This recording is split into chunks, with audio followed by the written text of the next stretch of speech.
Bonjour à tous et bienvenue sur opentuto.com. Dans cette nouvelle vidéo sur PHP, on va s'intéresser aux variables. On va commencer par une définition des variables. Qu'est-ce qu'une variable? On va découvrir l'affectation, on va découvrir les types de variables PHP et on va finir avec la particularité du type string. Donc pour la définition d'une variable, tout simplement, une variable, c'est une information stockée en mémoire temporairement. C'est-à-dire une zone de mémoire qui permet de stocker une information dans une page PHP et qui est automatiquement détruite lorsque la page a fini d'être exécutée.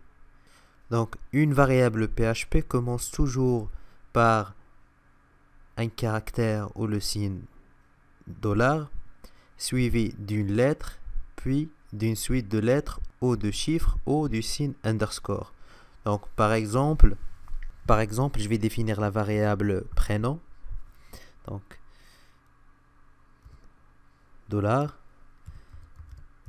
$, puis lettre, suivi de lettres ou de chiffres ou du signe underscore. Donc prénom par exemple underscore last name.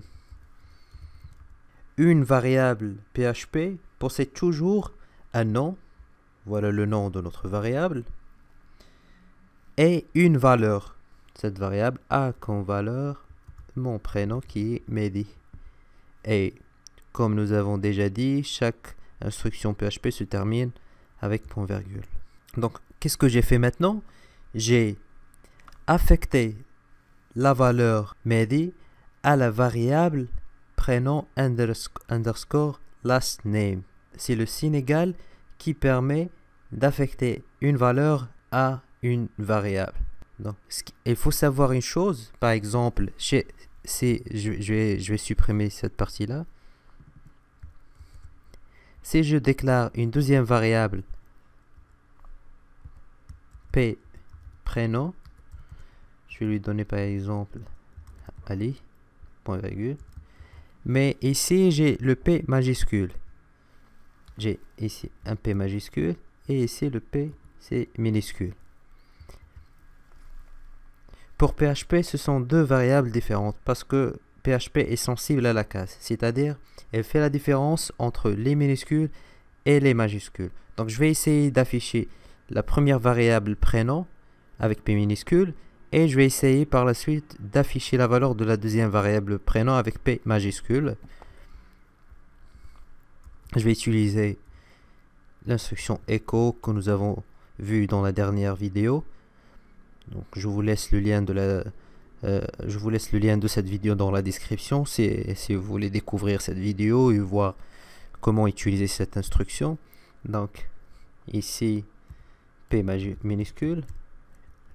J'enregistre, ici j'ai Mehdi et je vais remplacer P par P majuscule pour enregistrer Ali. Vous avez vu avec moi qu'il n'est pas nécessaire de définir le type d'une variable.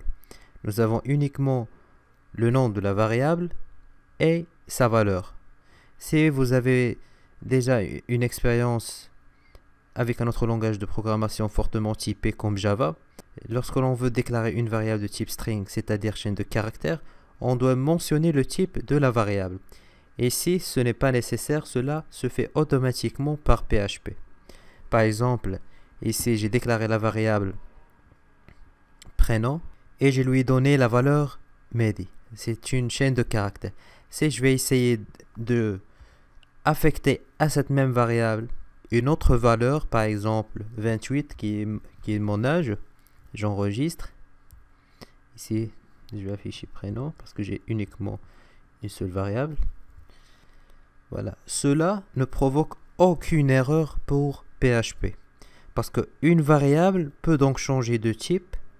Et si nous avons passé d'un type string à un type integer. Donc, passage sans erreur. PHP prend en charge ce changement de type. Maintenant, on va passer au type de variable PHP.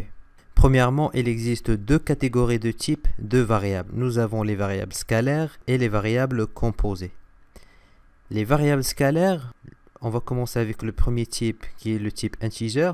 Ce sont les nombres entiers comme 1, 2, 3, 4, 5, 6, ainsi que les nombres négatifs, moins 1, moins 2, moins 3, moins 5. Donc, je vais déclarer une variable que je vais appeler par exemple âge pour déclarer une variable de type integer. C'est un entier. Le deuxième type est appelé float et ce sont les nombres avec des virgules. Par exemple, je vais déclarer une variable note qui a comme valeur un, par exemple 17,5. Donc, le type float, c'est les nombres avec virgule positifs ou négatifs. Donc, comme vous avez remarqué avec moi, c'est le point qui est utilisé comme séparateur. Le troisième type, c'est le type string. Ce sont les chaînes de caractères. C'est tout texte encadré par des guillemets ou des cotes. Par exemple, la variable prénom, Mehdi, on a utilisé les cotes. On peut remplacer les cotes par les guillemets.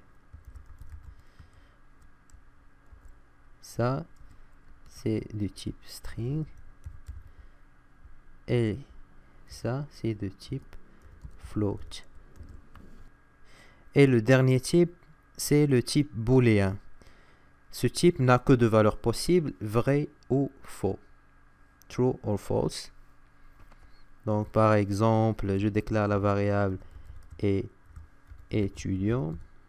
Est-ce que étudiant non, par exemple, pour moi, it's false. C'est faux. Voilà, c'est la première catégorie de type de variables, appelées les variables scalaires. Donc, nous avons integer, float, string et booléen. Et la deuxième catégorie, c'est les variables composées. Nous avons deux types de variables composées, les tableaux et les objets. Et les tableaux, c'est un type qui permet de stocker plusieurs variables. Ce type-là, on va le décortiquer dans une vidéo à part parce qu'il y a plein de choses à dire sur les tableaux. Donc, on va consacrer une vidéo pour les tableaux. Et le deuxième type composé, c'est les objets. C'est un type complexe et qu'on va découvrir dans d'autres vidéos prochainement. Et on va finir avec la particularité du type string. Je vais créer une variable, par exemple, que je vais appeler présentation. Pensez toujours à donner une signification à vos variables. Par exemple, présentation. Ici, je vais écrire je m'appelle Mehdi.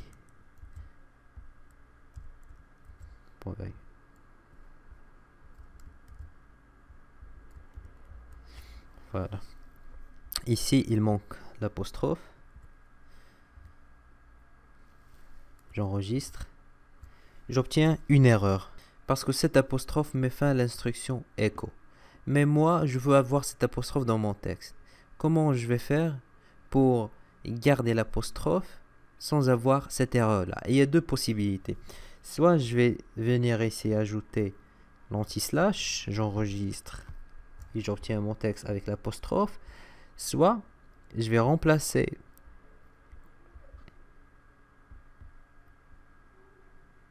les cotes par des guillemets.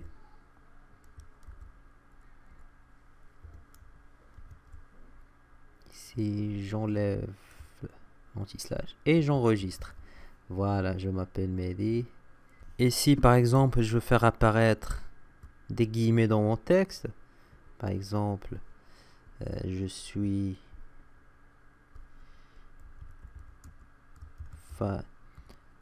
fan de blablabla, et je veux mettre fan entre guillemets. Donc tout simplement j'ajoute les guillemets, j'enregistre et ça marche pas. Pour cela, j'ajoute encore une fois les anti-slash ici. Et comme vous voyez, j'ai mon texte avec des guillemets. Ici par exemple, j'utilise les cotes à la place des guillemets. J'enlève tout simplement ça, les anti-slash. J'enlève ça. J'enregistre et ça marche très bien aussi. Si je veux par exemple afficher $prénom égale Mehdi. Pour cela, donc je viens ici echo, j'ouvre les cotes, je vais écrire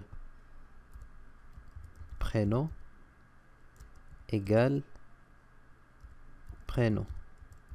Et pour ne pas interpréter cette variable, j'ajoute l'anti-slash, j'enregistre et voilà le résultat souhaité. Voilà. Une dernière chose que je voudrais vous dire, qu'il est possible d'accéder à n'importe quel caractère de votre chaîne. Par exemple, je veux accéder au premier caractère de la chaîne prénom. Donc, echo, prénom.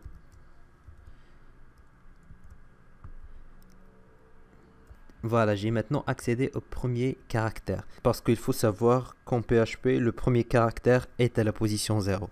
Je veux accéder au caractère à la position 3. J'enregistre et c'est le D.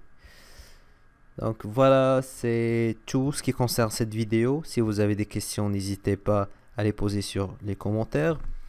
Je vous invite comme d'habitude à s'abonner à notre chaîne YouTube, d'activer la cloche, d'aller s'abonner et nous rejoindre sur Facebook, Twitter, Google+. Je vous remercie de nous avoir suivis, de nous supporter, de nous écrire sur les commentaires. Et à la prochaine vidéo. Bye bye.